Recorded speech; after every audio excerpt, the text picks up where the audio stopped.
Well, I think in popular parlance, we tend to use the nomenclature positive and negative. You see that in the media all the time, and voters glom onto that sort of dichotomy as well, that ads are either negative or they're positive.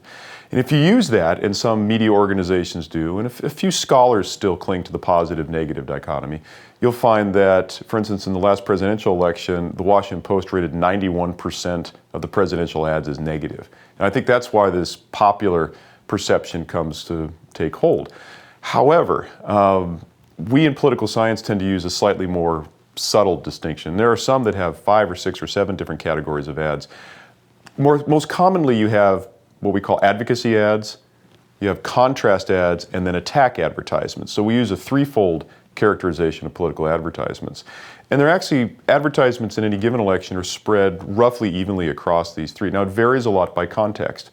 So, for instance, in a presidential race where the candidates are pretty well known, for instance, in 2012, you had Barack Obama and Mitt Romney. Barack Obama wasn't going to convince many people that, he had done a good job who didn't like him. And those who liked him didn't need a lot of pushing. So a lot of Barack Obama's advertisements offered contrast between his proposed agenda and Mitt Romney's.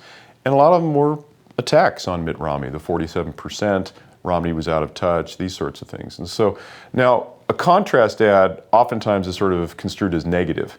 But I would argue, and I think a lot of political scientists would argue, that contrast ads are essential to democratic function and to accountability. A contrast ad is where you identify both your position and your opponent's.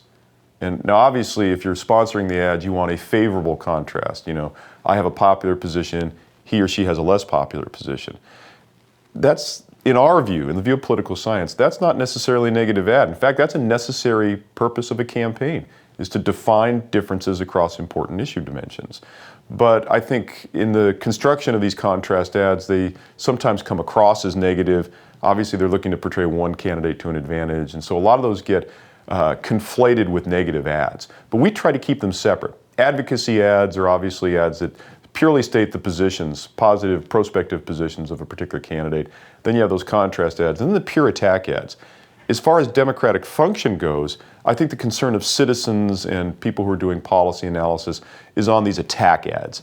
Are they legitimate? Are they an important part of the process? Do they contribute anything? I will defend contrast ads, which, as I said, are sometimes thought of as negative. I think they're important. I want to know what candidate X says on an issue compared to candidate Y. And I think most voters do.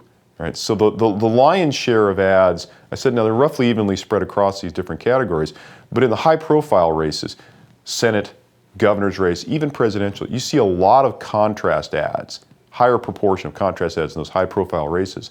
And I think that's fine. I don't necessarily have a problem with that, and I think most political scientists would sort of share my view about that.